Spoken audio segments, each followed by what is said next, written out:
And I loved the FDA guy who, like, looked at the chart and you could see him immediately be like, this ain't right. He just looked at it and he was like, no, this has been manipulated.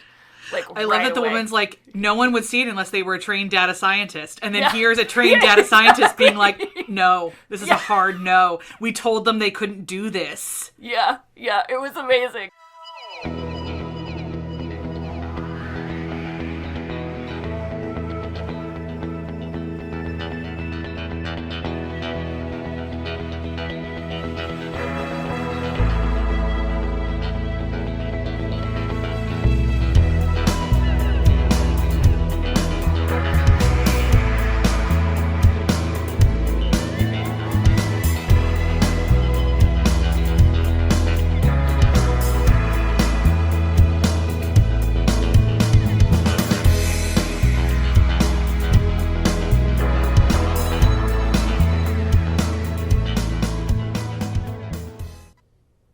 Everybody, we're the Good Doctors of Abbey Research. I'm Dr. Erin.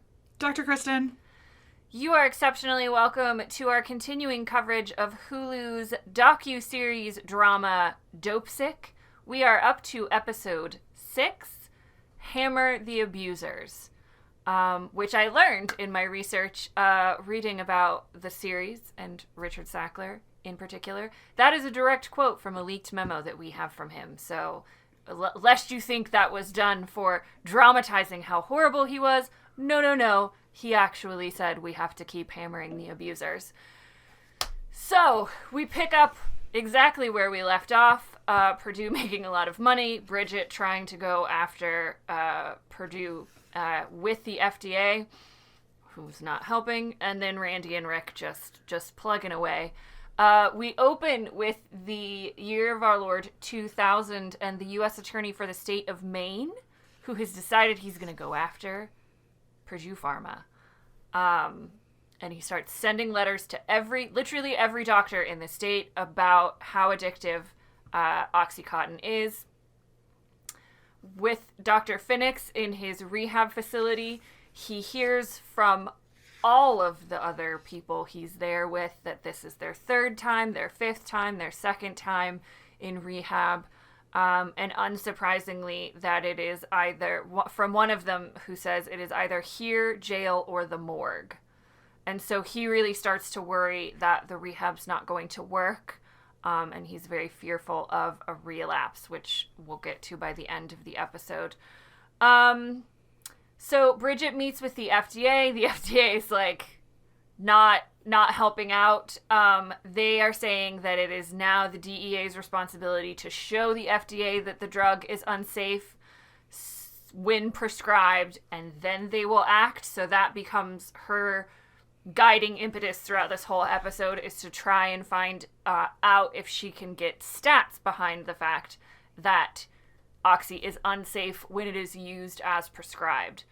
We learn, shocking no one, that the DEA has no record of overdose deaths, and that is one of those things. Dr. Kristen and I always rant about states' rights. This is one of those things where I was like, states' rights. It's all local jurisdictional kind of collection of data, and there's no big database on overdose deaths. So she decides to ask for one from her colleagues and do an exhaustive study on overdose deaths and try and find a record of all who have died by taking the drug exactly as prescribed. We bounce back and forth between her and Rick and Randy, who are in 2005. At one point, they opened the case in 2002, which we get confirmation of. And they start to worry that without I hate this term, but I couldn't think of anything else after I wrote it down. They need the kill shot. They need the one thing that is going to really get Purdue Pharma. And so they decide to circle back again to the doctors. And that's where, Randy starts interviewing doctors who are incarcerated for overprescribing.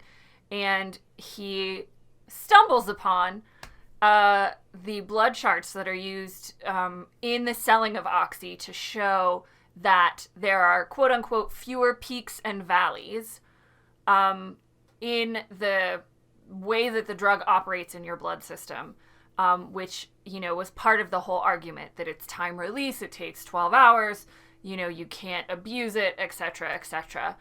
And he gets a doctor, incarcerated doctor, to basically tell him that that chart was BS. And the real chart of the drug that they are able to procure shows that it operates like every other opioid. Shocker. And they also learned that the FDA would require that the chart would require FDA approval in order to be published and then used to sell and distribute the drug. So then obviously they go to the FDA and they're like, y'all, did you know about this chart? Like, what the F? And I loved the FDA guy who looked at the chart and you could see him immediately be like, this ain't right. He just looked at it and he was like, no, this has been manipulated.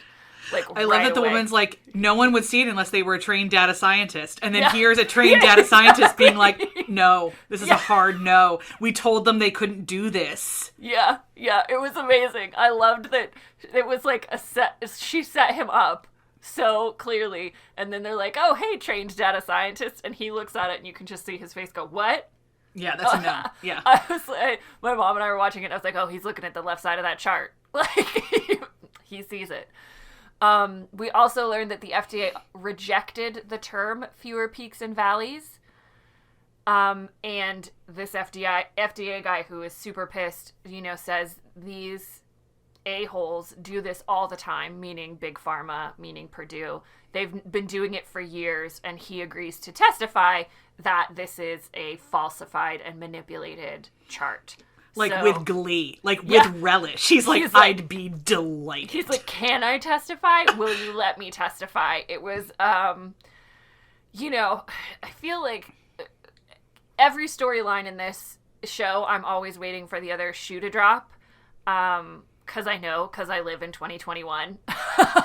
But it's sometimes you get caught up in the excitement where I'm like, yes, you got him.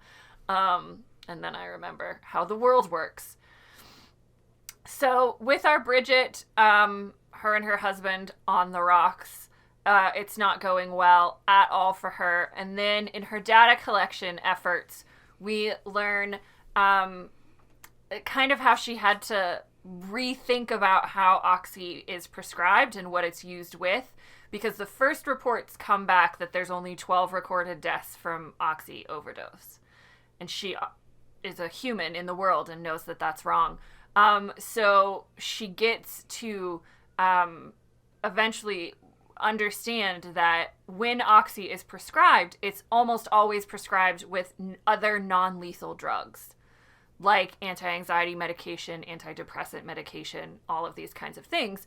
And so she then asks them to change the metrics for how they're looking for overdoses in order to broaden the scope. And then all of a sudden, guess what? The overdose deaths from Oxycontin related overdose skyrocket. So that was, encouraging that they found that out, but also it ends not well for her. She finally gets a meeting with Purdue. Richard Sackler shows up, and is himself. He is himself, and she is herself. And I like the note that I wrote down here is that she is like the proxy for all of us who are so angry at this. Yeah. Everyone has different reactions to this, and she is the proxy for everyone that's like super, super angry. So we learned that maybe Richard Sackler is unhappy because his parents wouldn't let him marry his girlfriend. I don't understand why that scene needed to happen, and what? Okay. Yeah, that was a weird detour. Hundreds of thousands of Oxy deaths because you couldn't marry Vivian? Cool. We are, with Dr. Finnix, he ends up, there's not a lot of him in this episode, but he finally, at rehab, tells his story. His 90 days are up, And very shortly after he comes out, he relapses. Leah comes to see him because he called her the night before and said he was going to kill himself. And she asks him if he's ever considered methadone. And so by the end of the episode, we get Finnix at the methadone clinic. And that will become a huge part of his story for the rest of the show, is what methadone is and how it's used to help people recover from Oxycontin addiction. And then Betsy. Oh, I forgot about Rudy Giuliani. We also get Rudy Giuliani at the DEA exhibit as I'm scrolling up for my notes on Betsy, who, yes, you guessed it, folks, becomes a lawyer for Purdue Pharma. And yeah, it was such a early 90s thing that we were still in love with Rudy Giuliani for 9/11, and he's getting honored at this DEA exhibit about 9/11, and they're talking about drug traffickers, and I was like, oh, you mean Purdue? I was like, oh, you mean the company you now are paid to represent, you spineless weasel. And I love, that, again, Bridget is a proxy for so much of us, that she's just like, oh my God, Rudy Giuliani, it was such an honor to meet you. And he's like, you know what? You should come work for me at Purdue. And she's like, what? His fall from grace was abrupt and dramatic in many of our eyes. So abrupt. Okay, so we dealt with the Rudy of it all. He's not gone away, folks, not even in this show. But... again, Betsy is, the hardest possible storyline to watch in this show. We see her first in this episode in the midst of a prayer circle with the intention of getting rid of her addiction. The pastor at her parents' church tells her that her love for God can lead her on the path to recovery. And, Caitlin Dever acting the crap out of it. She looks desperate at this point for anything to work.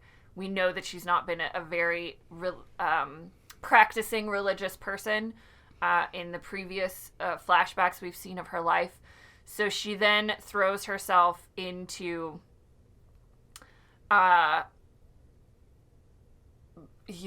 this particular path to recovery, and starts going more to church and exercising and taking up this very active pursuit of her sobriety.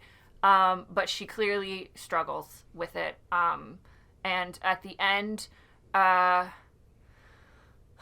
the episode, she goes in search for Oxy and finds the former dealer that she had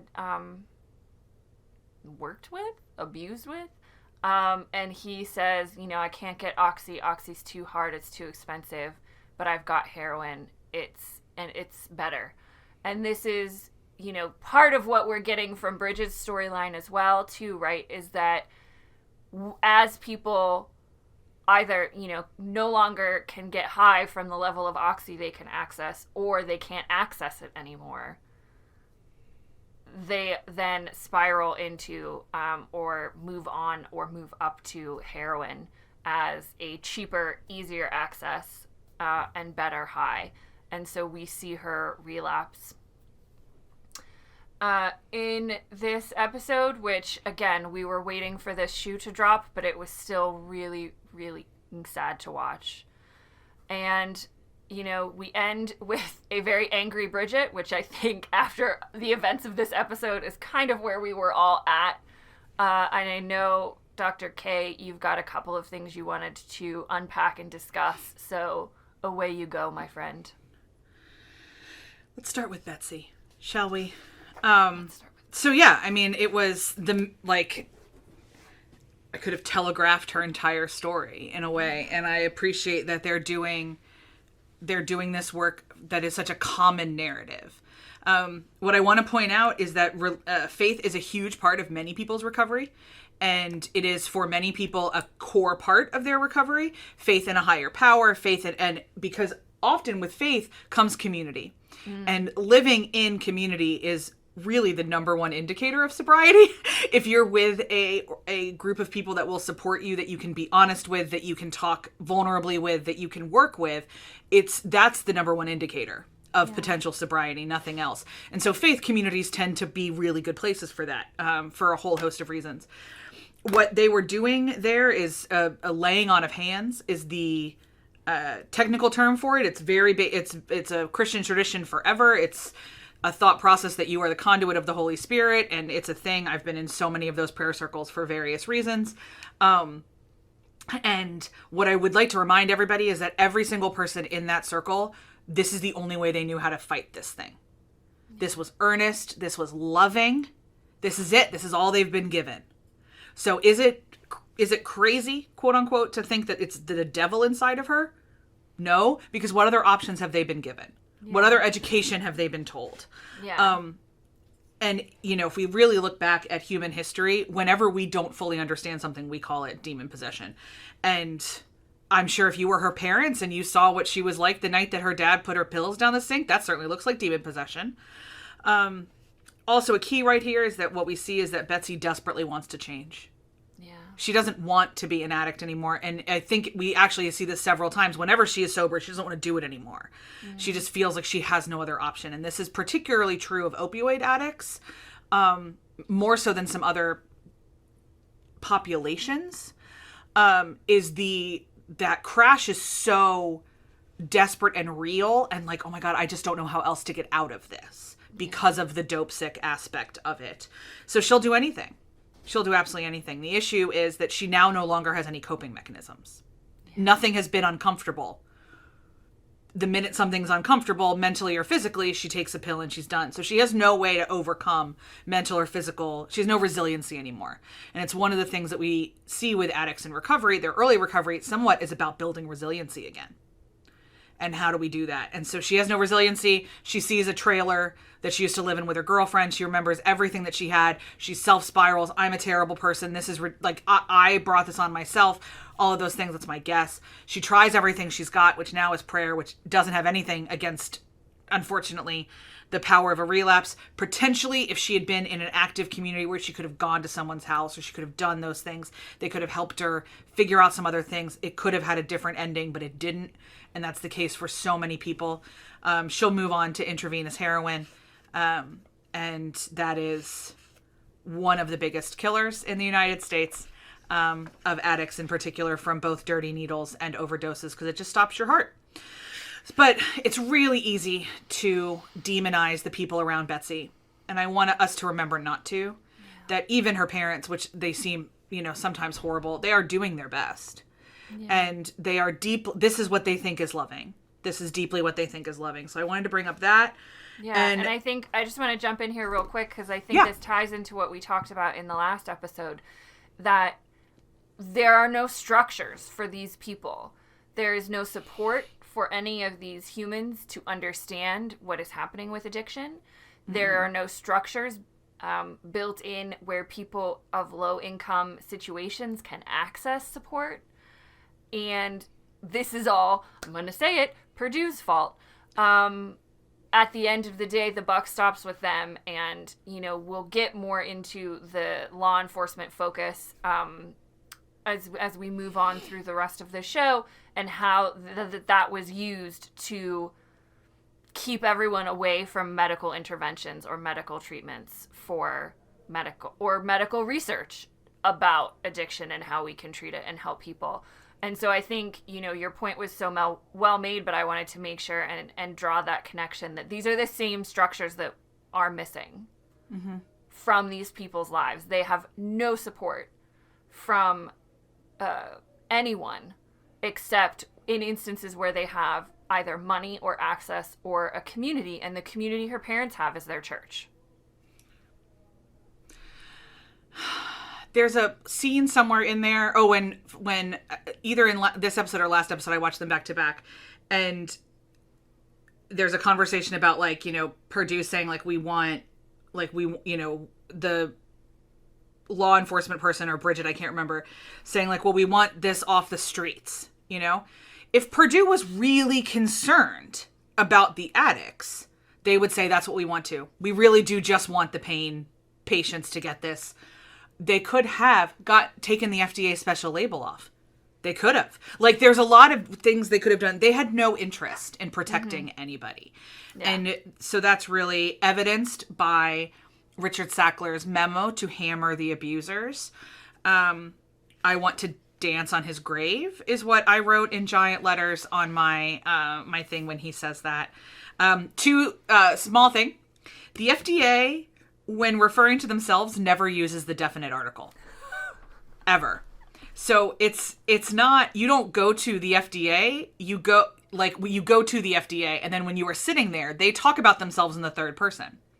So they'll say, you'll be sitting there and being like, well, FDA believes. It's the weirdest thing. They never use the definite article to refer to themselves. It's never. So bizarre. And when I have to do all my paperwork, I have to go through and take out the definite article before the FDA in all of my paperwork. Because if not, they'll catch it and they'll, like, it's a thing they can dock me for. Cool. Cool. That's a useful, that is a good use of your and their time. Yeah. The FDA is like every other system. It can operate best when it's given the resources to operate, and it's been routinely decommissioned since the 80s. So now the things they focus on sometimes are things that don't matter, like if I filled out my paperwork correctly. If I use the word "the" too many times. But it's also, this episode's a great reminder that not everybody at FDA is evil, that there are lots of people there doing their job. Yeah. And that because Big Pharma is unregulated entirely, honestly, because of the amount of money they have, it doesn't matter what FDA says. Yeah. It doesn't matter.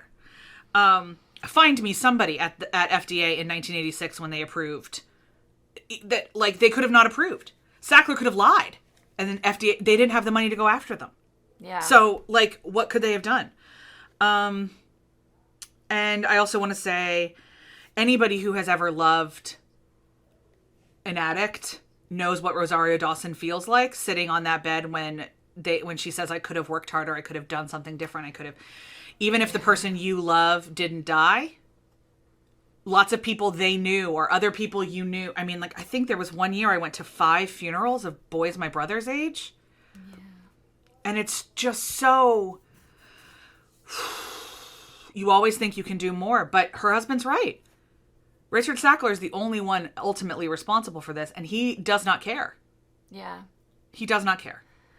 Yeah, it was really hard to see, again, like, you know where all of this is going, but it doesn't make it any easier, and we get an opening scene with Lucas, who was the wee boy she stopped years before, trying to steal pills from someone at a clinic, and we see him injecting the oxy, and dying from an overdose in his car, and she sees his picture and face in the newspaper, and that's what prompts this. The other thing that I want to talk about, because I feel like this is relevant to these times that we're living in now, is how much, especially in this instance, Purdue, relied on the lack of knowledge and awareness of medicine, biology, how pills work, science. And I was just thinking about these manipulated and falsified charts, right? They knew that they were sending it to the managers for the drug reps, and they all took it on faith that this is a scientific company that makes medicine, and so surely if they're telling me this is the science, this is the science. And what we've seen glimpses of is that Arthur Sackler was a master marketer. And an element of that is, manipulation, or it can be, especially when you're doing it for nefarious means. But, I think we tend to forget sometimes, culturally speaking, that these places are businesses and they're trying to make a profit. And so they're going to use language and imagery and evidence in order to convince you to buy their product. And I think they took a huge advantage of all the folks that didn't know the science. One would hope some doctors, when they saw that blood chart, would notice, but maybe not. Maybe they weren't showing the chart. No, the one doctor knew about it, so they were showing it to doctors. But I think for me, that's one of those things where we've seen a lot of misunderstanding and misinformation about biological sciences in the last 2 years as well. And people just don't understand how they work. And then folks who have not great motivations are taking advantage of that and manipulating information. And that just struck me as we've been living through that with the global pandemic for the last 2 years. And that's exactly what Purdue is doing, intentionally so. She sighs deeply. It's all very ugly. Yeah. Like, being a human is hard enough without these assholes. Right? Yeah, and at the end of is this the episode where we find out that the main guy went to him, or was it last episode? I can't remember. It was last episode? No, it's this episode. It's this episode. Yeah, we learned that the same U.S. Attorney, McCloskey is his name. McCloskey, yeah. He's going to, this is where we get the shift from law enforcement reps from Purdue go up and meet with the folks in Maine, and they're like, no, we have to go after the addicts and abusers, not Purdue. And then, we learned that McCloskey left his job and went to work for Purdue. And that they just buy off everyone who went after them, if possible. And it's the one time that Rick allows Randy to curse, which I think is valid. It's like we all have that moment where, like, your parent, like, you finally hear your parent use the word you were told you were never allowed to use, and it's like, oh, this must be a situation. Oh, like, yeah. I think that was one of those. I loved the meetings between Rick and Randy and Brownlee, who, like, we don't talk a lot about him because he's really just a support mechanism for them, but he is a great boss because he's honest with them. I mean, he said to them, he's like, Maine Justice is not going to get you the money. Find the money somewhere else. I can't get it for you. I have limitations. So Rick found the money. And Brownlee, like, when they update him, they go in for their updates, and he's just like, oh. The three of them sit around, like, eating Subway sandwiches, being angry at Purdue. I love it. It's the energy we need right now, honestly. Yeah. That's all I got. The next 2 episodes are going to be a time I can already feel. And what I am encouraged about, again, I'll say it again, is we're getting another miniseries in the Sacklers. There are now multiple Pulitzer Prize winning books on the Sacklers. I am hopeful that their time, we talk today, we are in the Advent week of hope. And when you see this, we'll be in another week. I believe we'll be in faith. But I have deep hope that the Sacklers will face some level of repercussions for some of their actions before I die. And I'll take it. I'm going to live in that hope. And this forward momentum that this show and others are helping to create. Yeah, I think we've got to. The alternative is not something you or I will live with, so we have to live in hope. And we will continue to do so in all things until we see you guys next for something else on our YouTube channel, on our podcast, wherever you're finding this, or next for episode 7. See you then.